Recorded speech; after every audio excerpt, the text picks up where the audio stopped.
Hello there and welcome back to my channel. Thank you for joining me today. Now in this short lesson I want to talk to you about cubes, or more particular scary cubes. I am going to show you 3 positions from money games and I want you to look at them and determine the correct cube action. Afterwards I will offer some explanation as to the right play. Now in this first position, white is on roll. What is a correct cube action? Feel free to pause the video if necessary to think about it.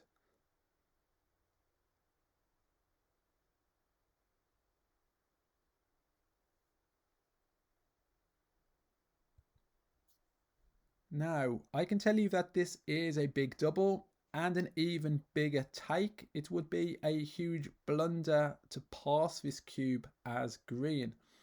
Now, firstly, as to the double, it's clear that the double is right here because white has 20 hitting numbers and also has a 6 prime there, so a very strong front position also.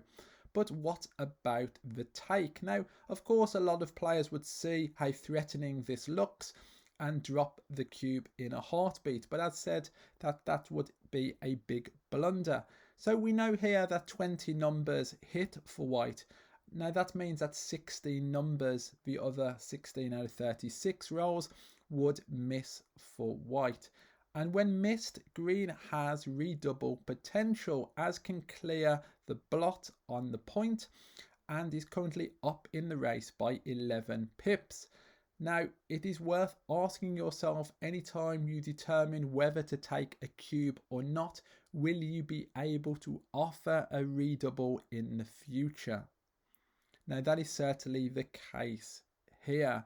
We can imagine a scenario where white misses and then green rolls a strong double and then the redouble is already on the table.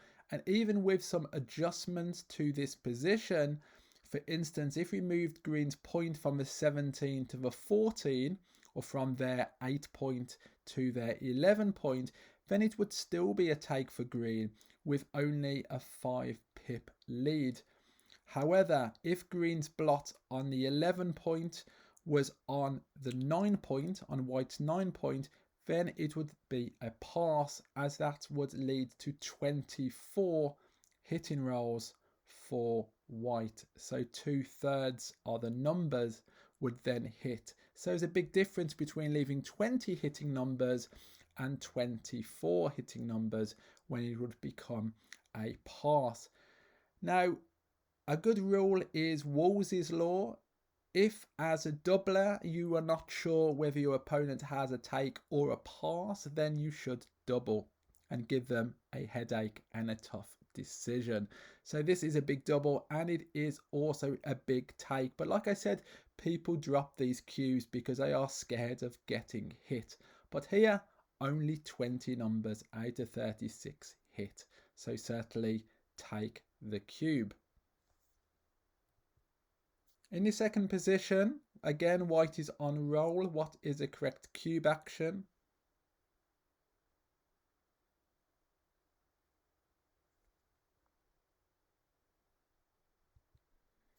Now, this is a no double. It is actually a blunder to double this as white. And it is a big take for green. Now, this is an interesting position because many players would get this wrong. And it is actually a good bluff cube because weaker players may just drop this as green, being stuck behind the 6 prime, wondering how the heck they are ever going to get out. Now, positions like this, it's worth stopping, using some of your clock time and thinking about them in more detail. Now, it would be a blunder to double here as white because even though white's position looks strong, it is actually quite brittle because they have 2 checkers stuck back on the 24 point. That means that 5 rolls would immediately break their prime, such as 6-4, double 6, double 5 and double 4, and you can pause the video just to see how those numbers would play for white, how disastrous they would be. And of course other crunching rolls would follow after those, because white is going to struggle to extricate those two checkers from the 24 point. White here has pretty poor timing, so this is why it becomes a take for green, because white's position is brittle and inflexible. And of course the race is very close also, so we can take it on the race alone. Now it's interesting because again, a lot of people would pass these cubes, they see the 6 prime, they see they're trapped, and they pass without thinking. But don't do that. Go through the bad rolls for your opponent and you will soon see that white's position isn't quite as strong as it looks. And here you still have 36% winning chances as green, even though you are trapped and white is threatening to hit you with any ace also. So think about positions when you are cubed. Don't just drop them because they look scary. Now let's look at the final position here. So here again, white is on roll. And what is a correct cube action? Notice that green has 2 on the bar. Also look at the pip count there.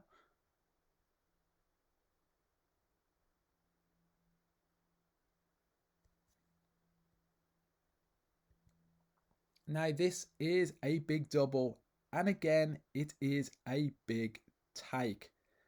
Now you may be thinking, why on earth would I choose to take this? I have 2 on the bar, I have 2 stuck back on a 24 point. Why would I take this? Now this looks a terrifying take for green, but it would be a huge blunder to pass. And again we can go through some of the rolls. Now for instance, look how 4-3 and double 3 play for white from here. Both disastrous. So there are 3 rolls which play badly. Now here green has 20 rolls to enter because there are 2 spaces open on the 1 and the 6 point. And white only has 6s to jump the prime.